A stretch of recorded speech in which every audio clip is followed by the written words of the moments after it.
Hi, everybody, and welcome to this episode of the Endless Celts Podcast. I'm finally back in the host chair and ready to get stuck right back in. I'm joined by William. How are you, William?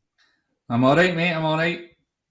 And I'm here on the grapevine. You've got a wee teaser question for people watching. Fire it in. Nah, I'm not got one. No, you're not doing it. You're not doing it. You're doing this to me live on it. I'll give you the easy one. I'll give you the easy one then. The wee teaser is there's only one Italian man ever to win the English Premier League. Who is he? Right. Bang it in the comments, whatever you think it is. And I'm also joined by Franny. How are you, Franny? Yeah, all good, all good. It's nice to see you actually doing your job for a change. That's a bit cheeky. A bit cheeky. But here, I look happy after what happened last night. I don't know whether it's because William and Franny are back on after the dumb you out in that quiz, but sure, we'll get stuck into the show. And I think someone's already come up here with the answer, William. Yeah, I told you it was quite easy. But sure, we'll start where things kind of went wrong for Celtic. William popped out of 3 European competitions in the same season. I think it's the first ever time, obviously, it's ever happened to a club because the new competition was only introduced this season. And we're out in the Champions League by Midtjylland. We got put out of the Europa League group stage, albeit by Betis and Leverkusen. We stayed in third place to qualify for the Conference League. Played Bodo Glimt. People were relatively confident about that tie. I was. We weren't underestimating them. We knew there would be a challenge. I expected more personally. And just before we get into the wee summary, tell me your overall feeling knowing about Celtic's European form of recent seasons. Well, it's been poor, isn't it? So, and it was poor yet again. I think this tie and the first leg is probably up there with the poorest performances of the season, so it's not been great, but domestically, thankfully, we're firing all cylinders. So always the comment with a domestic form, William. This is European form. Always a bit of positivity.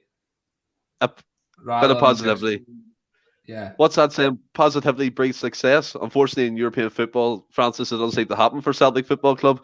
For me, that needs to change. Come on, doesn't it really? No, I don't think any of us are denying that it needs to change, Stephen. It's kind of, I think ever since sort of Strachan, I'm not blaming managers, so to speak, but I think Strachan's probably the last sort of era where we had a proper go in Europe, so to speak, where Rodgers wasn't really got us in the Champions League, but wasn't really backed. Lennon obviously had that great sort of UEFA Cup run where he obviously won the group and stuff, but then it was just, I think it was, I can't remember if I said on the podcast last week or whatever, Europe seems to be a wee bit of a bonus for the board, I think, as opposed to an ambition.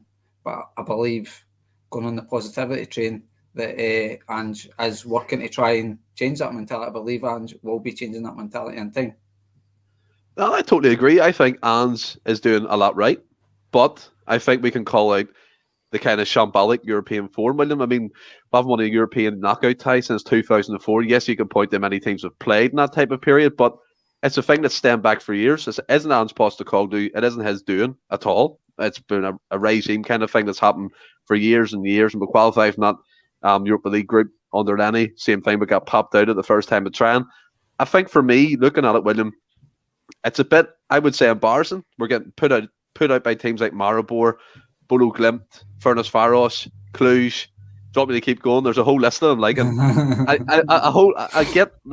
get the whole point that we have to be positive, but I do think it's right to call out what we're actually seeing, and especially if Ange Postecoglou's long-term aim is for European football. This isn't good enough. I sort of agree with you in a sense. Before the ties, before either leg was played, when we drew Bodo Glimt, if you told me they would have put us out, I would have said it'd be embarrassing. But after watching the two legs and seeing how good a side they are, I don't think it's an embarrassment, to be honest with you. I thought they were a very good side and they were just far better over the two legs. Not far better beyond that. Even it was, I wouldn't say it was an embarrassment, but they're just a far better side than us. But again, a far better side with less resources. Franny's going to point out and bring up the financial side of things again. But we do it when we play the likes of PSG, we play the likes of Barcelona, Bayern Munich. We always point that they're a bigger club with far more money. We can't compete in that level. But we fall down to the Conference League. We play a team like Bodo Glimt, who have a level of finance that like the Hibs and Motherwell have, a stadium like the Tony Macaroni and Livingston, an artificial pitch, which Celtic do struggle on. A team that we can't beat. A team that we can't beat. With massive finances, do you think? No, but do you think that's good enough for Celtic not be able to challenge Bodo Glimt? No, I don't think it is. I agree in that sense, Stephen. It isn't good enough. But I think that we were talking yesterday in the chat and stuff. It's maybe a realisation of where we are. Like Bodo Glimt, like William said, they aren't a bad team. I think you've seen over the 2 legs. They're a really good team. They know what they're doing. Each player seems to know their job. The front three looks really good and stuff. I think it was just maybe a wee bit of reality check to say where we're actually at. But I believe we are on the right path. It's just we're not. And Postecoglou said, as always, saying that we're not there yet. And I think the last 2 European games there have proved that we're not there yet. But I would say that, well, certainly me and William think we believe we're on the right track anyway. I don't believe going out to Bodo Glimt is an embarrassment when you see how good a team they are. Again, I totally understand that. And we'll get into the game itself here. William, obviously before we entered this tie, we were already, 3-1 down, wasn't it, in aggregate? It was a tough ask. And, I mean, the team that came out last night, I'll go through a few of the names. It's just, it kind of looked to me that the focus was mainly on the league. Some changes. Welsh came in, Ralston came in, O'Reilly and Rodri came in, Forrest came in for Abada, who's been on form since the turn of the year. Do you think, when you seen that team, were you even confident at all getting a result? I mean, beforehand, I thought it was going to be difficult. We needed the early goal, and unfortunately, it was actually the opposite that happened. We conceded the early goal. I agree with you, Stephen. When the team came out, you posted in a group chat, and I was a bit. Yeah, I understand, but then my thinking was, I mean, I trust Ange, and the team for the first leg didn't get the job done, so he's maybe looking to others and maybe another set of tactics. We discussed on the podcast last Friday in depth about how kind of Riley and Rogic start together, and that was a worry. But I understand sort of what he was thinking with Beaton coming in to protect the back four a bit more, and we need goals, so put on our 2 most creative centre midfielders. But it obviously didn't work, and we were just absolutely battered by the better team, to be fair. I think they played, I said it last night, this Ange ball, this high intensity pressing game, they played that against us, and it looked, when I was sitting watching the game, it looked like what we do to Scottish Premier League teams, what they were doing to us. They pressed us really high, got in our faces. We couldn't string 2 or 3 passes together because they were pressing that well, and it led to mistakes, which led to chances, which led to goals, unfortunately, and they were just far, far better in the night, and we looked a shadow of ourselves. Yeah, I think that's a great point to say. It looked like what we do in the SPFL, the teams. We do suffocate them, press them high up the pitch. I want to get some of the comments involved here. Gio Patrick says, Friday, boys, Anne's team selection clearly shows how he was at this game. I clearly on Sunday. Sheikh 67. Bodo has been worked on for 2 to 3 years. Celtic have had a few months. I can only see Celtic getting stronger from it. I do agree with that as well. Good point. Ian McIntosh, Bodo are a decent side, but couldn't have predicted we've been so poor in both legs. Franny. And I think that everyone's giving fair comments here. Again, it's all about a different opinions. I think I would align myself with a more hardcore fun as we should be doing far, far better. I mean, in that group chat last night, I was a wee bit spiky in some of my responses because I was just fuming. I was just raging at the way it was going on. And William made a great point. They harried us, they pressed us. We thought if we held on for the cliche 10 to 20 minutes, get that goal, get at half time at least 1 behind, and then get another goal extra time. We're all thinking that in our heads, kind of the dream scenario. But this team, Bodo Glimt, they look like seasoned campaigners, don't they? They definitely look like a team that they know what they're doing. Obviously, they did lose some key players, but I'm not going to sit here and pretend to know much about Bodo Glimt, but the players they've brought in don't look like on the face of it, don't look like there's a drop in performance. So they know the style of player they need to keep playing the system they've got. But yeah, it was like William said, you just want to go again. The first goal was key, and unfortunately we didn't get it, and we conceded it. What's this? Good point as well. Good point. No, it's. And I always said, I don't know, because it's European football, like, nah. Anyway, the game. So it's the first goal was key in the game, and obviously it didn't go our way.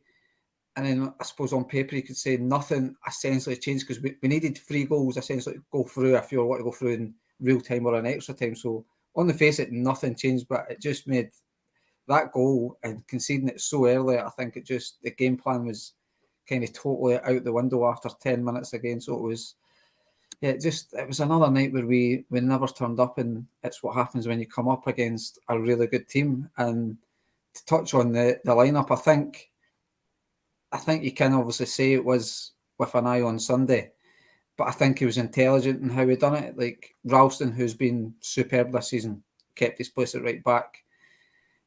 Scales, who like Taylor's been coming under a wee bit of pressure, so Scales comes in. Carter Vickers is obviously dropping him as an obvious sign you're looking towards Sunday, because you're dropping your best centre half. But then you bring in Beaton, who has, I think we can all agree, has had a really good season as well. Rogic and Riley might have not worked last week, but I can understand it then. For like Forrest, Maeda and Giakoumakis, it's on paper it's a strong team. It is a strong team, but you can see it was with an eye on Sunday. I do believe obviously if we got that goal and we were in the game, it would have put, like, probably, I know McGregor came on, but the guys might have came on like Jota and stuff like that later on to try and chase the game. But I think he obviously had an eye on Sunday, and then when things weren't going away, it was just kind of protect for Sunday, but an intelligent way, not like sort of wave the white flag, so to speak. I think Ian McIntosh, welcome to the show again, Ian. Thanks for watching.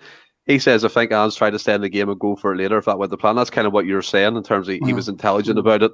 If things went his way, he had impact players that come on with him. But let's talk about some of the changes that did happen. And first of all, I want to start with Forrest, because he seems to be the hot topic in everyone's mouths, especially on the social media hemisphere, as we all call it. You always call me the Twitter maniac, because I'm always on it watching things. But again, Forrest, for me, he came in. I didn't expect it, to be honest. I thought Abada would have started. I know Anthony in the previous podcast predicted Forrest would start, so fair play to him. But Forrest, to me, again, showed last night that he is on the decline. I have to be blunt about it. Yes, he hasn't had a run of games, but he's come back from injury. He's trained with the team. He's played it in fits and starts, come on for cameos. He just doesn't look himself. Their left back, Wembemo, I think he's called. Another cracking performance by him. He had him in his back pocket, much like he did with Abada as well. Have to admit that. But what do you think the issue is with Forrest? Do you think it's a run of games that he needs? Do you think it's a lack of confidence, or is it that he's on a decline? I think it's just fitness, and that he needs a run of games again, and he needs to get back playing regular. And again, I think it's unfair to single him out. I mean, it's the same. It's the same. I'm going to go through the team. I know, but it's the same. Like Taylor gets it every time as well. It's as if it's like we need to find a negative point, so we can't call out Jota or Rogic or whatever. So we need to call out this person. Everybody was rank rotten last night. Not just James Forrest. The whole team was.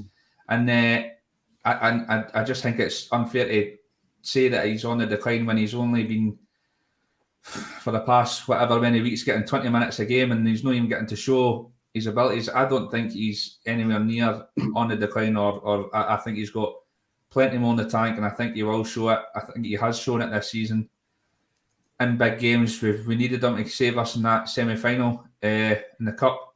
He came on and scored the goal, scored the winner, and I think there'll be plenty more times we'll rely on him this year as well. So I don't think he's dead in the water at all yet. I think there's plenty more to come, and I think we will see it. Saying that, I thought Abada made a difference when he came on. He looked lively, got shots away, created chances. So he did look far better, but I think it was just a poor night overall for most. Yeah, I mean, Ian McIntosh comes in again. I hate digging out individuals and try to look at the collective. I totally agree, but I'm just going with the positions changes and who came in. I'm going to go through some of the players of the team, Ian, so don't think I'm singling through Forrest here for no particular reason. But William makes a great point in terms of Forrest. People do say it's because he lack of fitness, run of games. He hasn't really had time to get implemented in this style of play because he was injured for large parts of the season. But with my eyes and what I can see, but I'm no football expert, not claiming to be, he just looks maybe a yard slower. He doesn't take his man on or front him up. He never done it once last night. every time he received the ball, it was passed backwards, and Ange hates that. We heard him say it during the game. And William's right. When Abada come on, you've seen a noticeable difference in what he offered. I'm just thinking, is Forrest, for my opinion, on the decline? And yes, William's right to say he played pivotal roles in that semi-final, also in the build-up to the goal against Bayer Leverkusen, which one of the best team goals we've scored this season in European football. But what's your take on it? Because everyone else has loads of different opinions. So I'm going to side with William in the sense that I think fitness does play a part. For me, also, I think it looks a confidence thing. Just for the outside looking in, the guy looks shorty, a bit of confidence. Abada's maybe played a part in that. The fact that Forrest probably is a season campaigner. He's been there for, God, over 10 years, I think. 10 years now and stuff. Yep. Won plenty of trophies. And he's probably, like, the last sort of 18 months, I've never known Forrest to be out so much through injury. And he's probably sitting there absolutely frustrated and then realising he's not getting the chances that maybe he thinks he needs because Abada's playing and stuff, and then when he's getting like the 20-minute cameos, it's maybe in games where we're up 2-3 goals and the team's stepping off a wee bit, so the team's not really playing at 100 mile an hour. Forrest would like to do. I think for me, a lot of it looks confidence. Like I said in the group chat yesterday as well, I just think the guy needs a goal or just a good game. He needs a good game or one or two good games, and I think we'll see the best of him again, because the guy's on like 96 goals or something, 97 assists. He's won everything at Celtic. So even like a key figure within the dressing room, he'll know, like, these players can look at him and say, well, he's done it. He knows what he's talking about. If he needs to just kind of have a wee word on him and stuff. I'm just not really subscribing to this, that he's on the decline. Like, for me, it just looks like a massive confidence thing for maybe stemming from frustration at the fact that he's been out injured so much and not contributing.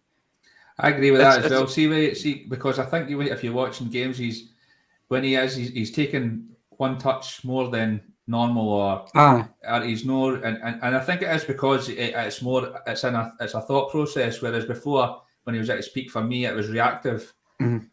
He's not even thinking about it; it's just happening. He'll drop a shoulder and shift it and bust a net, or he'll not take that extra touch, or he plays the pass. And I just think he's just working his way back, and that, like, I seen an interview with Jack Wilshere, and I thought it was brilliant. He signed with that Danish club last week, mm-hmm. and he says, I've been training all year. He says, I'm ready for games, but I'm not match fit. The only way you can get match fit is to play matches. And I think that's what Forrest needs. Saying that, I mean, how are you meant to give him matches when exactly Abada's flying, you've got Jota on another wing, and you know what I mean? It's difficult to get in the side. But I really, really think that's all it is. I don't think he's on the decline or lost a yard of pace or anything like that. I just think he just needs a bit of confidence and a bit more time. I think Franny's right. If he gets a goal or a couple of assists or whatever, and a wee run, and then I think he might hit the ground running, and then we might see the best of James Forrest again. See, it's funny, isn't it? All these different opinions. I mean, I'm of the opinion he has to decline, and there's two against me already thinking he's not. It's just a difference of opinion. Ian McIntosh comes back in saying, "Sorry, I wasn't taking the swipe. I know you weren't, big man. Don't worry about that." And then he said he's probably one of the most patient supporters. Me, I'm not patient. I'm sure you can get that already. But you mentioned Taylor, and this is another thing. Scales come in last night at left back. James Hislop said Scales is not left back, he plays like a centre back, and Scales has already said his preferred positions in a back three or a back two if it's centre back pairing. I thought, again, he didn't look good last night, and I know a lot of fans who think he's the best thing since sliced bread coming out of Ireland. They've been impressed when he's played in domestic football, but for me, William, he did look a bit out of his depth last night. His passing wasn't going well. Their right winger Solbakken. What a player he is, by the way. Yeah. And apparently he was offered to Celtic, which is madness that they didn't take him. But sure, that's all hearsay at the minute. But for me, neither Taylor or Scales are European left backs. Yeah, I tend to agree with that. I would agree with that. I like Taylor. I'm a big fan. And by the way, I really, really like Scales. But I must say, this is going to sound terrible, but when I'm sitting watching Scales last night, in a weird way. Like, and again, I can't pigeonhole Scales. He was terrible, but the whole team as a collective are absolutely rank rotten. The back four was great as well. So this isn't me picking on Scales. He had a shocking game, but when I was sitting watching it, I was kind of not glad. That's not the word, or relieved or whatever. But I was sitting saying maybe people will lay off Taylor a wee bit here. If this was Greg Taylor playing this game now, everybody and their mother would be on social media telling you how bad he was and how he should be shipped out and sold.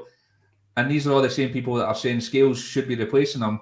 And it just goes. And by the way, I think Scales has been, every time he's played this season, other than last night, I think he's looked superb and he looks great going forward.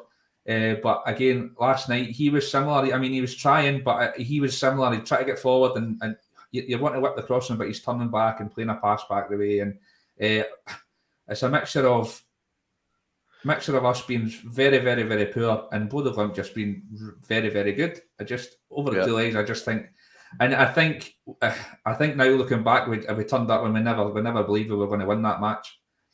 No. And then after 7 minutes, it's just that's it. It's game done, and it's just a matter of. I think as well, like the thing that bugs me the most is like Bodø Glimt really done their homework. They had 2 months of their pre-season. They focused on Celtic because they knew that was their next tie, and they executed their game plan really well, Franny. And we'll have to salute them for that. They did that. They taught us a lesson in both legs. And I think it's right to say, you said last night, William, on the chat, they balled us, and they did. They did. They took it to us, and we couldn't cope with it. And it's up to us to improve our levels. But that's what frustrates me the most, because I believe we can compete, especially in the Conference League level. But people are screaming and shouting, we're going to be in the Champions League next year. If we're going to play like at the Champions League, what's slapped about? £40 million not worth it if we're going to get slapped about. But shoot them for a pass back. Got it and won. Scales has never been good enough. Taylor, you've been practicing that. I heard Franny say it, and I was like, that must be it. So I just went for it. So Scales has never been good enough. Taylor much better. But what's your opinion that the whole left back position needs improved drastically for European football? I mean, drastically is maybe a bit much, but it does need improved. I've never been Taylor's biggest fan, but you've got to give the guy credit. I think this year, and especially for the sort of leading up to the winter break, then after it, the guy's not really put a foot wrong and stuff. But I think obviously, like in Europe last week, it wasn't great. But again, the team wasn't great. Then his replacement came in yesterday, wasn't great. I do think we need to go for another left back in the summer. But a bit of me thinks Ange believes a bit in Taylor. And I actually think he likes Taylor and Scales, to be honest with you. But I do think we should be aiming for better than that. But I'm not want to sit here and batter players when it wasn't just one player that's cost us last night. It was.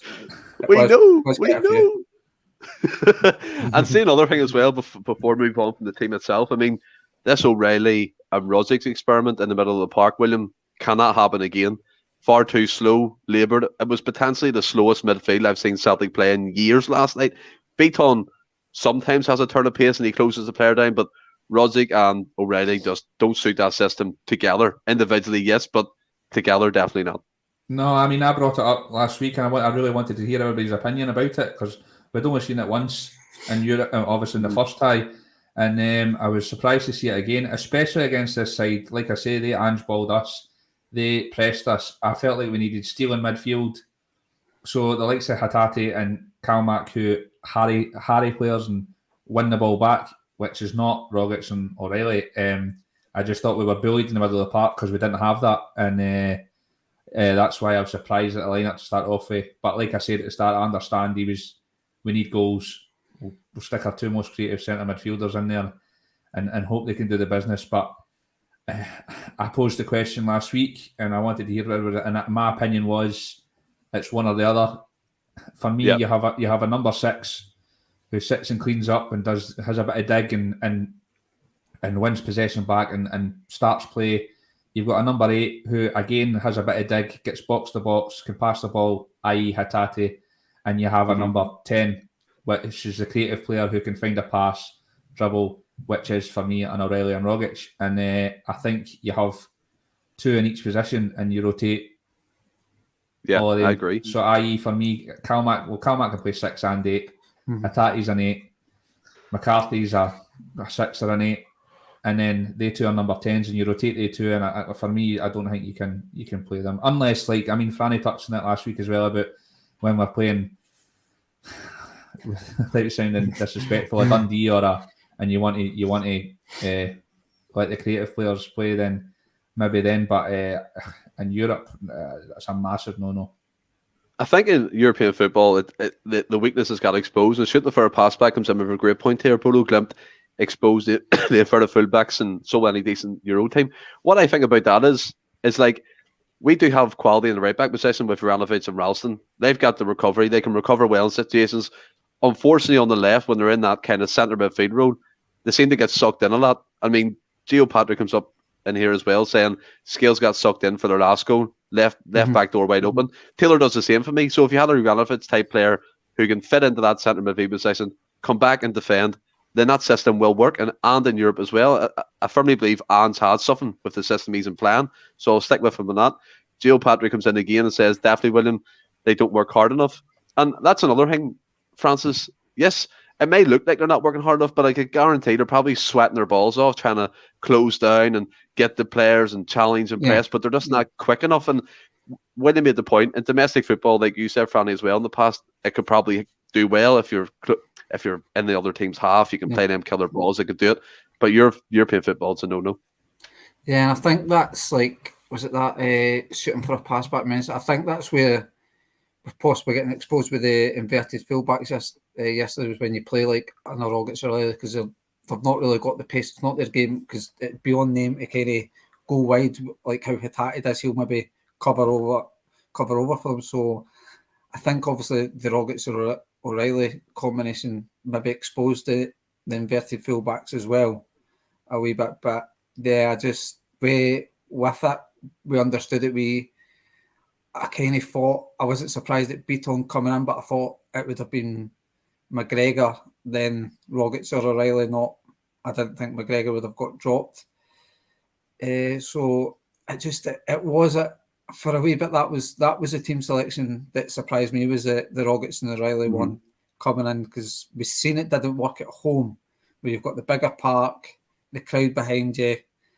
It's kind of everything in your favour, and it didn't work then. So I was surprised he tried it again, but it was just one of them. It never worked, and I don't think it'll happen again in another European game. I think it's difficult for the defence, by the way, because if we don't defend for the front, and the front men in the midfield don't do their work, then we're screwed at the back because of the way we play. And I don't think we pressed well enough last night, and they got through us far too easy. The first goal, there was 5-on-3 at the back. And you feel for the defence, because you're sitting, there's people who are shouting at the telly, Slayton, he's no tucked inside, or he's no wide enough. Well, he's having to come in because we're 5-on-3 here, because the front men and our midfield haven't pressed well enough or done their job well enough. When you defend as a team, it's not about the back line, and I don't think we did that well enough over the 2 legs. I totally agree. That's a fantastic point. I think the back line, though, I mean, they could have done better in certain situations throughout both legs of the game, but I think we've covered that in depth. And just before we move on from the team as well, I want to touch upon Maeda. Franny, I'll come to you first here. There seems to be a few people already writing him off so early in his Celtic career. He played out in the left last night, and he wasn't involved at all, but that was much because he wasn't getting the service. He was making the runs. He's always making himself available. At one point, he tracked the whole way down the pitch, doesn't get a touch or a feel of a man or a touch of a ball. He does have that work ethic, and I think he'll come good. I think sometimes, like I did, I'll admit, with Giakoumakis, I wrote him off really early on and look at him now, and I don't want to do the same with Maeda. But sorry, before I come on to you, hail, Scott, hi. Thanks for coming to the show. Hail, Scott. Ian McIntosh, Taylor's a good pro, gives us all but lacks European level. I totally agree. And then back to the Maeda thing. What's your opinion on the whole Maeda situation at the minute?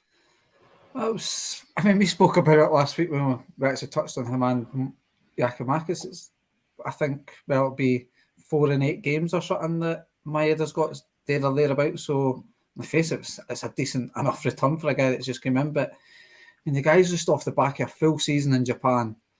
Played the Olympics. He's obviously flew over to play some qualifiers recently in January. The guy's not had a break and stuff. And fans are probably guilty. I mean, a wee bit of myself's guilty. I'm not going to sit here and say I'm not comparing him to Kyogo, because Kyogo came in, hit the ground running. A wee bit of me is expecting Maeda to do that because he's finished that league as a top goal scorer. He's a player Ange already knows because Ange signed him for Yokohama Marinos. So a wee bit he's sitting there going, well, it should be seamless. But it doesn't work like that, does it? I total confidence in Maeda coming good. You can see there is a player in them. I wouldn't say he's been brilliant. I wouldn't say he's been rotten. I think if you look at Maeda now, I think he's been, I don't know if success is the right word, but he's been a good signing so far. Yeah. I don't think he's not set the world on fire, but again, I don't get this just writing a guy off on it. I think it's probably guilty of Kyogo's impact more than his own, and folk are judging him on that.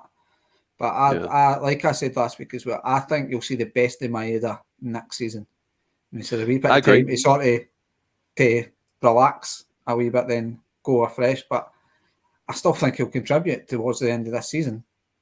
Yeah, I think he will as well. And Ian McIntosh, Anne knows him well enough not to bring him the other side of the planet for nothing. I totally agree with that. And then James agrees with you. Francis, you got the man he's played all season. And I think this brings it back to the point that you said, William, near the start of the show, where people, like myself sometimes, yes, I hold my hands up, try and find a negative within a situation. They kind of pick at it, and then they kind of believe, they put them in this mindset where you're like, this guy isn't going to make it. Where I do believe Maeda will come good. He's played a full season in Japan, finished joint top goal scorer of a Brazilian guy. His name's escaped me. I think it was Leonardo Damaro, I think. Another stat for you. But I think on the left, maybe not his best position. I think it's through the middle, like Kyogo. Yeah. And a frightening prospect for me is Kyogo back, Maeda on the left, and Jota on the right. Unbelievable. What about yourself? Don't know about that. Abada's been absolutely frightening. Yes, I know, but you know what I mean? No, but I know. I hear what you're saying. I hear what you're saying. I totally agree. I think he's a top player. I think we were so poor last night, but Maeda was probably our best player. And I'm not saying that meant he was any good. He was probably about a 4 out of 10, but he was probably our best player. And he missed a sitter. He should have added his goal total. But I think he's absolutely made for Ange's style, and that's why he's brought him in. His pressing is unbelievable. His work rate is unbelievable. More goals will come. He scored more than enough goals for a forward coming in here. Like Franny said, I think it's 4 and 8. That's an unbelievable return. To be writing him off, I think is nuts. And I'm like you, I said, it's a massive bugbear of mine, and I hope it doesn't, because this is what's happened with Taylor. It's like we lose games, and it's like let's point the finger at somebody, and then it kind of becomes this thing. And then the more and more games runs, more and more people are pointing at Taylor, and more, and then it turns into Taylor isn't the reason we lost that game there, but everybody's pointing a finger at him.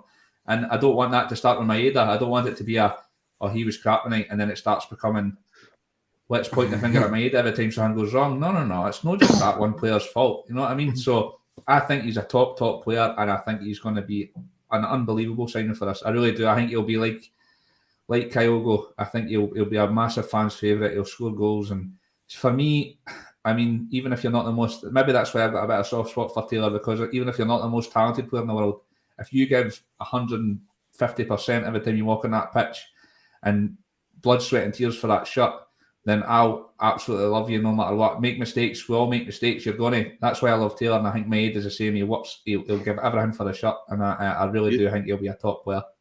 You love the underdog, William. Everyone loves the underdog. Listen, I think it's in any walk of life, but especially in the football field, if you see somebody that's absolutely, like, you can hear all the talent in the world, but if you're not absolutely working your arse off for the shirt, then I don't want to see anyone on the pitch. Edward. Exactly. He's away. I'm not talking about him. Wasn't trying. Yeah, that's right. Maeda will start scoring regularly from Sunday all the way to the last game when we fly the flag. Yes. What a prediction from you, Gio. Ian McIntosh. Yeah, must be the name Gio just saying we've got to win the league. And then, obviously, the game, yes, we've talked about the players, but one thing I do want to touch upon, Franny, we'll have to give a massive shout out and kudos to them Celtic fans who travelled all the way to the Arctic Circle, minus 50 million degrees, whatever it may be. It looked absolutely freezing. The snow was massive on the side of the pitch. They're supporting Celtic through cold, whatever, warm, any climate. There are 400 fans sold out that wee bit of the away end. It was absolutely fantastic, bar the scoreline, but them supporters just unreal. Yeah, and I think it's something we're blessed with as a football club. I mean, probably every football club will say their fans are the best in the world, but it's just, they just seem to, regardless where it is and how hard it is to get there, times and money, they always seem to get a good following. You always get plenty of folk there. We're obviously still living in the pandemic, so to speak, so I don't know how easy travelling is to Norway and stuff, but they still managed to do that. And I mean, you've got to be a bit of a brave person. I mean, me and William, no Falthouse is pretty cold at times, but that must be a different level over there. Like, that's no for Joe Hart. He had about 10 Berghaus jackets on. I didn't even dive. You look like a Michelin man. Honestly, I don't know, but I know that's why we conceded them 2 goals. Fair. I didn't blame him. It looked Baltic, man. But no, you've just got to kind of take your hat off to these guys that make the effort every away game, not just even going abroad, but just do it every week. It's their life. That's what they do. It's following Celtic. Don't go holidays. That's their holidays. They go and follow Celtic. So, fair play to them and well done. Yeah, I'm sure you think the same, William. Totally, aye. I mean, we would all love to do it. I'm not in a fortunate enough position to be able to do that. But I mean, like Franny says, it's a way of life, and it's your whole focus and your whole time. So fair play to the boys, and I try to get to as much as I can, and I'm hoping to get to a few more European away days in the future. But maybe a live pod and a way. Sounds good. Sounds good. But aye, just superb. Best fans in the world, aren't they? Yeah, 100%. And people are probably thinking we're 40 minutes in, we're probably nearly finished. I can tell you we're not. And another question, William, that is looming large in the Celtic supporters' minds, and one myself, to be honest. We win this league, win the £40 million. What is Celtic's aspirations of European football? Is it an afterthought? Is it an after Christmas that's a success? Or should it be this challenge? Let's try and go to a semi-final. Go to a final. Champions League, I think it might be a reach at the moment. I'm not saying that it's not going to be a thing, but I reckon once Ange gets to build his squad, because let's mind that we're still in this rebuild stage. I know people keep going on about it, but we are still in this rebuild stage. Once he gets into his squad, I think it will just go back to the O'Neill Strachan days, and let's try and make the last 16 in the Champions League, and then take it from there, see how far we can go. But first of all, let's make Parkhead a fortress again.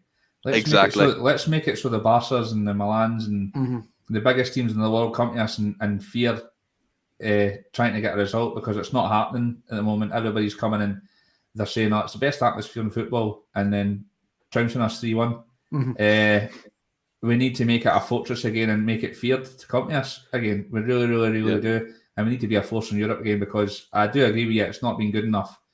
But I can understand that this season, maybe not the last few seasons, but I can understand why we're in the position we are in this season. But I mean, that's when we were all younger. We all looked forward to the derby games and the European nights, and the European nights were the absolute pinnacle. Some of my favourite memories are the European nights at Parkhead. So we need to bring that back again. We want to be able to beat the biggest names in world football, and that's what it's all about. I think, as Ian McIntosh says here, a great point. UEFA Champions League money will help us attract better players and also finance it. But brings me back to that issue, Franny. We had a squad last night, probably borderline, whatever, 30, 40 million pounds to build it. Players of unbelievable experience up against the Bodo Glimt team, who basically had nothing in terms of free transfers, maybe a 500,000, £1 million signing, and we still look like we can't compete. I think William's right. It looks like Champions League football is a long way away in terms of even getting through a group stage.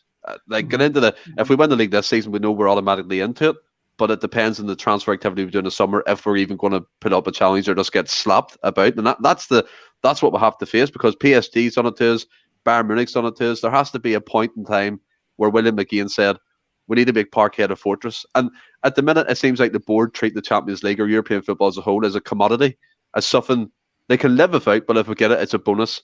For me as a supporter, that doesn't wash. Celtic, our European force, we need to be one. We need to be in European football in some shape or another. Celtic are only remembered in European circles for winning the European Cup, not by domestic dominance, and that's what annoys me. What about yourself? Yeah, no, I do agree that we need to get back to making Parkhead, like 100% agree we need to get back to making Parkhead a fortress, because like guys like Neil and Strachan, it was like didn't matter who came at home in the group stages. It was, you were almost looking at it going, this is 3 points. I'll be gutted if we don't get 3 points, and it didn't matter the opposition. And it's been a while since that has been the case. And I think a lot of that has been a mentality within the board. I think the way they seen it, as long as they were in Europe, regardless of the competition after Christmas, that was deemed as a success. It was just, it was selling, we made European football after Christmas again. But really it was generally going into 2 competitions, because you failed to qualify for the Champions League and then you dropped into the Europa. And this season we've dropped into another competition to make it after Christmas. So it's one of them. And then to kind of go back on Ian McIntosh's comment about the finances, I feel it's not got to take long for me to contradict myself on the whole finance argument I think here, because I think he makes a good point. You should on paper be able to buy better players with the offer of Champions League football, the finances to sort of back that up, and then you should in theory be able to compete better. So I mean, my whole finance arguments lasted a week before I contradict myself. But to be fair though, I mean the board, like we're talking about the board making this an afterthought. I mean, Europe nothing's changed in that regard. It's always been the case. Even when O'Neill and Strachan were here, it was domestically we need to win that league. If we do well in Europe, we do well in Europe. But domestically, and we've not been back then. We didn't splash. Maybe O'Neill's obviously rebuild. It was we splashed a bit of cash, but other than that, we're spending more cash now than we ever have. So, is it to do with finances is bringing in, or is it a mentality thing? Because for me, I think it's more a mentality. Because for me, that Strachan side is one of the weakest sides we've had in the last 10 years. He had us going as far in Europe as we have in the Champions League. So, I don't see how that's an argument to say that the board are just thinking it, because I think that's always been the case. It can't be a mentality side of things. It's totally different players. So you can't compare a mentality with a player 10 years ago tonight. I mean, they're not in the team, not in the squad, they're retired or whatever. It's not a mentality issue. It's an issue for me completely set in among the board, William. But it's always been the case. Yeah, 100%. But that needs to change. I think Ian McIntosh here makes a great point. Ange will have European ambitions. The board will have to match it, or he will call it. It's simple. So how say we put Strachan's side up against Ange's side now, who do you think's got the better side? What, in European football? No, if we're going by European football, just a squad of players. Well, obviously, I would say Ange now, because the squad. But no, so how's that a finance and the board need to back it then? If we spent more money than Strachan ever did, surely. Aye, but what I'm saying is the reason I love Ange's squad now because of the football we play, but we don't back that up in European football. Strachan had a team full of workhorses, full of people who just want to get stuck in. Caldwell, McManus, Hartley, Robson, all them players done well in Europe because of the fact that they got stuck in. They weren't the flashy players. They got the results in European football mainly because literally they dug in deep, head on the counter, whip balls in the box. Finnegar has things. Scott McDonald back that AC Milan game. When he scored but then that's what I'm saying. But how's that down to the board then? Surely that's down to the last however many managers. They should have signed players that are workhorses. So you blaming Ange? Are you blaming Ange? No, I'm asking you the question. What you're saying? It's not a mentality thing. So I mean, for me, I don't have this argument about how it's been the board, because I just think it's always been the case. And I think I know the times are changing, but I think we've spent more money in the last 3, 4, 5 years than we ever have as a football club, and it's probably been our worst run in Europe. So I'm not. We've spent more money in the last 3, 4, 5, 10 years because the market has increased by like 50%. The players that we would have signed under Lennon and the Ronnie Delia, part of Rodgers here, would have gotten for £2 or £3 million back in 2006, 7, 8, and 9. The market's changed. That's what I've done this year. We've not signed anybody for any more than 3 million. But this is what I'm saying. But Ian McIntosh said, do you think that Ange has ambitions and it's up to the board to match it, or he'll call it like he did with Australia. That's what I'm trying to get a point. I think the league we play in, it's difficult to attract a certain standard of player that will compete at that level. I think back then it was a bigger, the teams we had in the 90s and early 90s we could attract far bigger talents or far bigger names, let's say household names. I don't think we can do that anymore. So maybe that's the case. Maybe we can't compete because we can't bring that. When are you ever going to see like Paul Lambert winning a Champions League and coming to Celtic the next season? When are you ever going to see that at this day and age? It's never going to happen. So maybe it's just with the times and the way the league is now. People don't. Big names don't want to come to our league. McIntosh again comes in. Thanks, Ian. It feels like you've got my back here. Strachan performed miracles by downsizing, but the football, what I said, wasn't what I wanted to see. I totally agree. That's what I'm trying to get across. And you said we might not have the money to compete again, but explain to me how Bodo Glimt smashed Roma 6-1, drew 2-8 at the Stadio Olimpico, and slapped us out of two legs. It is possible. Yeah, it is. We beat Barcelona with Tony Watt up front, but it doesn't mean we're going to go and pump every team in the league. You're saying that we should be beating, we don't see if you're saying we should be pumping Bodo Glimt. We should be. That's it. We should be pumping them. That's what you've said. I'm not saying that. No, I'm saying we should at least challenge them. We should at least challenge them. We've got the same budget as Hibs and Motherwell. We should be absolutely. That means we should be winning every single week in the league without failing. If we don't, it's an absolute failure. You can come up against any team over two legs, and you shouldn't be turning up with the right to think that you're going to beat them. And Bodo Glimt are not a bad side. We spent last. I didn't say that. And Lennon, and this is the whole money thing. Lennon spent what 30-odd million or whatever. Aye. Mm-hmm. If you match it up with Angie's signings this year, we've not even spent half that, I would say. And Angie's transfers window smashes Lennon. So it's not all about money in that sense. And you need. No, it's not. You're saying we should be splashing the cash. No, I'm saying we've got more money than Bodo Glimt, so we should be beating them. I've just said to you, Angie's transfer window was better than. So do you think it's acceptable, right? Since 2004. Now, if you're going back with the whole mentality side of things, we're having on a knockout tie, which includes all the ones previous. I asked you if you thought it was mentality. No, I don't think it's mentality. I think it's to do with the team. It's to do with the team. Got there eventually. And Gio comes in, all the players worked their socks off and had some grit in that corner striking team. We don't have the grit in this team. And Francis, it feels like a long time since she's got involved in this conversation, but where do you stand on what William were talking about or arguing over? I honestly can see both sides, and I probably was siding more to you, Stephen, until William pointed out any obvious arguments. It was a bit like when we were talking about the set piece thing, then Ross put a big thing on, and I really agreed with him and seen it for a different side, and it absolutely killed me when Callum McGregor absolutely repeated what Ross said, and I was like, that's the last thing that guy had to hear.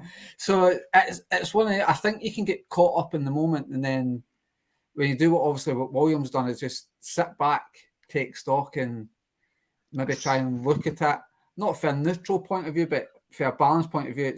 It's one of them, but people have spent more money and we've not done as well. People have spent less money and done better. So I didn't know where I was right now, Stephen. I was with you until William started talking. I think it's a fickle thing. I think it's far too easy in football, and most fans do it. I've done it myself, where there's a bad result and you just start pointing fingers at whoever that left. And he was terrible. That the board should get this, manager should get whatever. And it happens far too often. And I just think we've been absolutely flying this year. That's a fair point, by the way. Sorry, William. Yeah. Definitely. That's what I was going to say about Bodo. Maybe they've obviously got a very good scouting system.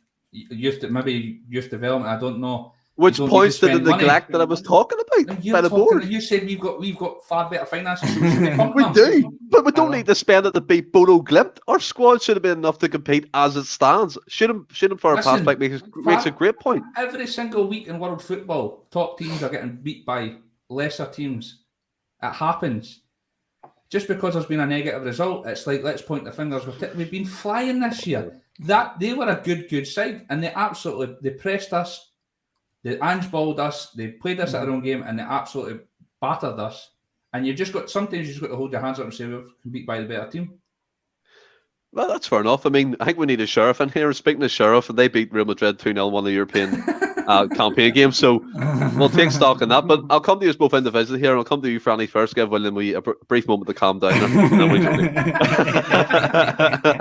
Nah, right. What is your European hopes for next season for Celtic? Just to not be in the Champions League to make up the numbers. I'm not expecting us to get out the group, but to put in a decent enough performance over the 6 games if we qualify for the Champions League. I'm going to aim big. And Mo Salah. Right, so I'm basing it on if we got in the Champions League, I would just like us to put in a respectable performance with that within the 6 games. I don't expect us to even come further. It's hard because you obviously don't really know the teams we're going to come up against, but I think if we came further out it, I'd be happy with that. What about yourself, William? I think honestly, if you want my honest opinion, I think we need a big summer window. We need a big summer window if we're going to do anything in the Champions League. And I think it's similar to Rodgers and Ange. You said it yourself. I play one way and that's it. If it doesn't work, we keep trying and we're going to do that. I think that could catch us out in Europe because Rodgers did the same, and we got a few trouncings because he stuck to his philosophy and played his way. And as much as Neil Lennon got a barrage of abuse last year, he knew how to set up shop and play in Europe. And to be fair, I think I could probably, not saying this podcast, but I think Gerrard done that really well with Rangers over the last couple of seasons, and he knew how to play in Europe. And I thought they were actually better in Europe because people came and attacked them and they were good in the counter. So I'm the same as Franny, hopeful. I'll always go into every game thinking we can win. Same as last night. Even when the team got put out, it wasn't our strongest side. I was like, we're still going to win this game. I'll always be confident. But if you're looking at it, you just hope we don't get embarrassed if we get big teams. Yeah. And I have to say, before I get my opinion, James, I really appreciate that comment. I mean, we don't hold back in this podcast. I'm sure everyone can tell. There's no airs and graces about us. If we think something is an opinion that we believe in, we'll go strongly for it. And again, it's just about debating opinions, and no one's ever generally wrong all the time. So yeah, exactly. I mean, listen to our lineup and score predictions. Don't be putting them in the bookies. Also, bet responsibly as well. But you look at it. I mean, for me, I agree with William. Finally, we need a big window if we have any chance of competing in the UEFA Champions League competition in terms of the group stage. We all know the finances of club football. I don't want to settle. I mean, I would settle for third place like Franny in terms of dropping down the Europa League, but make a fist of it. Not just we'll turn up, we'll hope for the Conference League, and then again the afterthought to Christmas, and then it kind of tails off. Ange Postecoglou has said it. He wants to challenge on all fronts, although that lineup didn't really scream that. But before we move on, I want to get the comments involved again. Egyptian King comes in. Celtic should be looking at Segrist in the summer as backup for Hart. A lot of people are seeming to say I've heard that a lot. I wouldn't be against it, but I don't think Segrist has sort of what is it, 31 or something. I don't think he's what to come in and be a number 2 really. Nah. Shay 67, play the Celtic way, go toe to toe with Europeans elite, get the word talking about our team with respect again. Love it, Shay. Glasgow Rebel comes in. That lineup yesterday screamed looking forward to Sunday against Hibs. People need to stop panicking. Winning this league guarantees 40 million to the winner. That is much more important. Again, opinions, I would disagree with that. Glasgow Rebel, I won as a challenge in Europe. I thought it was achievable, but again, see, we win the league, Stephen, and you got to be bothered about last night. Not talking about that yet. Ian see if somebody said to you last night, you can either win the Europa Conference League or the league, one or the other. You hate to choose. What would you choose? What's in my hand? No, obviously, I would choose the Scottish Premier League. Come on, but we need to make a fist of it in the Conference League, right? No, we do. Ian McIntosh, Ange will have plans in mind. If we qualify for the Champions League, business will be done early. Gio Patrick, spot on, William. Need to keep our feet in the ground. Egyptian King, I can see Ange dipping into the Iran market. Segrist, Ian agrees with the Segrist. Fly the flag, boys. and Seagrass is on a pre-contact with Rangers, according to Shay 67. Not really too bothered by Seagrass, to be fair, but we do need better. we do need better in terms of goalkeeping backup options. But that European debate was fun, guys. It was fun. we're gonna move to domestic action, and we are back in it at Easter Road. Franny. Hibs are on a bit of an indifferent spell with Sean Maloney. Some good results, some poor results. Obviously, they're getting used to his style of play coming from the Belgian setup. But again, it's another tricky tie that Celtic need to be right up for after this European defeat. Yeah, definitely, Stephen, because you want to kind of put last night to bed, and that's Hibs happens to be the next opportunity to do that. So I'm fairly confident going into it, but our recent sort of domestic form, although we're winning, the performances haven't been what they were at the start. After the winter break, the last couple of games have been, wouldn't say they've been vintage performances. So I do feel we need to play a lot better in Sunday than we have been. And I think we will. I think it was crossed. We will. Feeling that just somebody slapped Malone away 10 or Sheffield is a wee favour in that. But I'm fairly confident going into every domestic game now. It's just that when we touch on the whole, we don't stop. It just seems to. I know it just doesn't seem to work in Europe so much, but it seems to be working in the domestic side. And the fact that when without going into lineups, there will be a lot of players that come back up that will make our team a lot stronger, and the midfield three will be a lot more balanced as well. So. And then when we went our last game, if you go, I know it was a different manager at the time, and Hibs were obviously weren't in a great position then, but the first sort of 40 minutes was one of the best performances we've seen for Celtic last season, the last time we were at Easter Road. So I think I've got the players and manager, Giacomakis, we know for a kick-off, is confident going into it. So I believe that's a mentality within the dressing room. I do think every player in that dressing room will be going into that game thinking it's 3 points up. We're I agree. For this. 100% agree. Glasgow Rebel comes in. We don't have the pedigree once had in Europe. We need to move on and realise we are no longer in the same bracket as 99% of the teams in European football. If it's finance he's talking about, I totally agree. But in terms of the pedigree... I'm not so sure about that, man. I think we've spent money. I just think we can't attract the level of player we did last year. Like I said, I go back to Paul Lambert winning a Champions League medal and coming to us the season after. There's no way in hell that's going to happen in the modern day. We can't attract the same amount of players. Craig Burley and all, they were playing for Chelsea. Even Sutton's and that, they're playing for Chelsea in the Premier League. There's no way somebody that's playing for Premier League and be top goal scorer in the Premier League. A top 6-7 team in Premier League is going to leave them to come to us. It's just not going to happen now.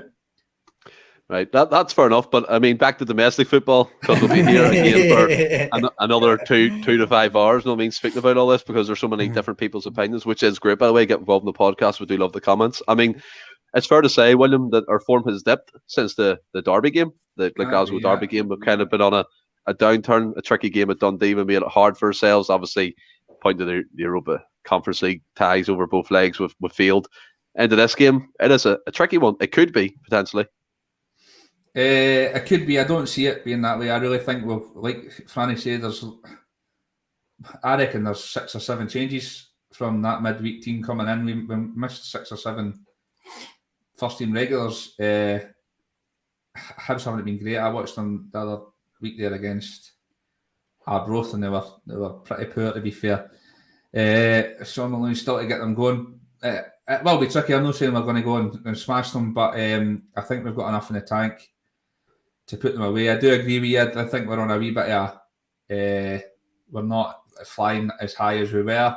2 European ties, and we've had a few, but I mean, champions win games like we've been winning recently, and I think we'll continue to do that. So back on track. In a couple of weeks, nobody will be even Bodo Glimped in the rear view mirror. Nobody will be even discussing them anymore, and we'll be fine again. I mean, Glasgow Rebel again. Great to see these comments coming through. I do love reading about. The last 11 games are cup finals. We will see within the next 11 games who can cut it at Celtic, and we can't. We also see who has a real battle. I totally agree with that. And William, stand with yourself. Lineup and score predictions. I reckon he'll go Hart, Juranovic, CCV, Starfelt, Taylor, Kalmak, Number 6, Hatate, and I think he'll go with Rogic. Okay.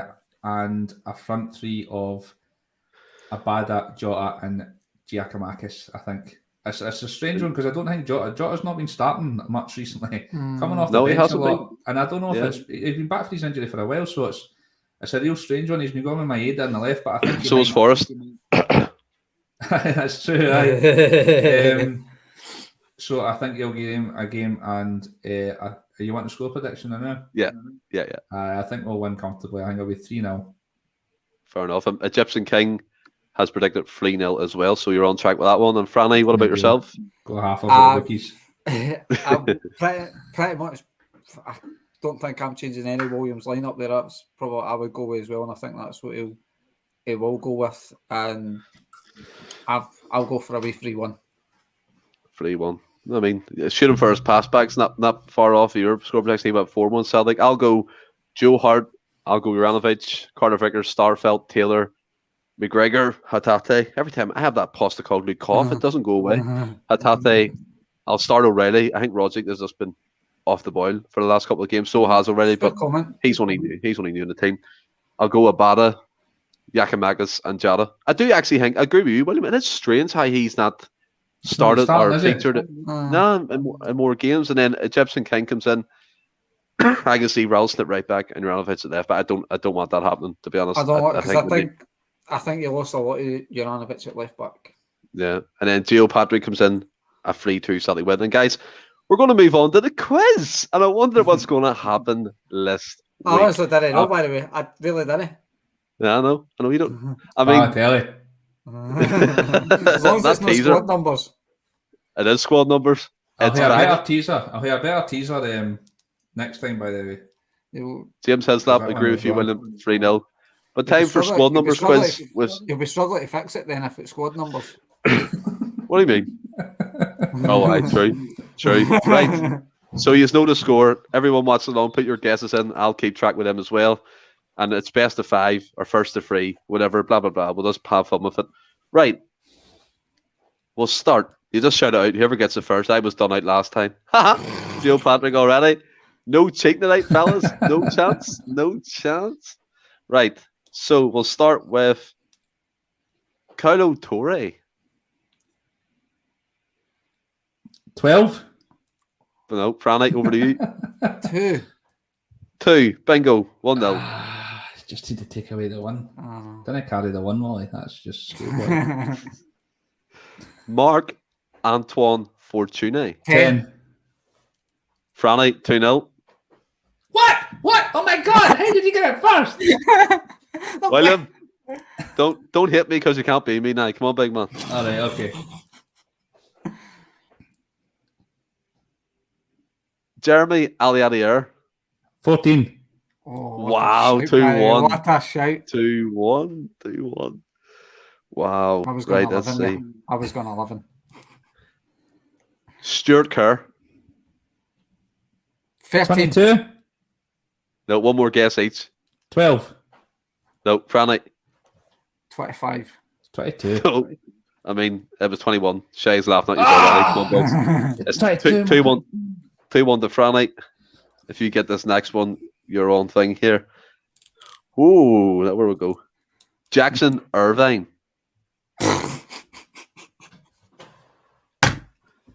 42. Oh, my Jesus, man. Go ahead, Franny. Have a wee patch on at this. For like a 53 or something. No, I actually scrolled past it. I forget. Because you weren't getting it. Let's go with Mohamed Kamara. 3. 2 each? Willie pulls it back. You sound surprised at the squad numbers. You've seen them, Nicky. Be the twice I've been doing it. Martin Weekhorst. 8. 13. Oh, no. One more guess each. 11. 15. Franny gets it. 11. Franny wins 3-2. Love it, boys. And see as well, people who are listening and getting involved in the comments, also on other media platforms you're going to be listening later on, and catch up and stuff on YouTube. Episode 100 is approaching really fast for us, guys, and it's actually been an incredible journey, and it's unbelievable. Episode 100 will be a big Scottish Cup quiz because we playing Dundee United that weekend, I believe, isn't it? So yes. And I'll be focused around that. We'll have plenty of drinks in. We'll have a laugh. Get involved in the comments like you have been tonight. It's much appreciated. Anthony's going to host, so there's going to be teams and stuff. So it will be good crack. We're all going to be involved. Have a nice jacket on too. A nice jacket. Pink velvet will be back, and it's going to be incredible. To be honest, there's going to be a big extravaganza. I think the first time on video, all 6 of us has been on. No, the chase actually. So the chase was a good episode, but second time it'll be fantastic. I wasn't either. It wasn't live. That's fair enough. So keep an eye out for episode 100 and get involved with that. Get a few beers for yourself, wine, whatever your choice of beverage is. And William, I'll come to yourself first. Have you enjoyed this one? Plenty of debate, I thought. Plenty of debate, mate. I said that to you before that. I think there was going to be plenty of debate, and loving all the comments that come in and seeing people's opinions and debating as well. It's superb. It's what it's all about. And what about yourself, Randy? Oh, I love that. I even put my feet up at one point when you were talking, so it was nice and relaxed. It was a good one. And like you boys have said, it's great just seeing the comments coming in. For not saying we're right all the time, it's for just it's one guy's opinion, innit? That's all we are. At the end of the day, we're just like Celtic fans, like everybody else, giving an opinion on the topic we all love, and that's Celtic Football Club. And Ian McIntosh will end with yourself tonight. Top show, boys. And in the meantime, until next week, stay well and keep safe. Hail, hail.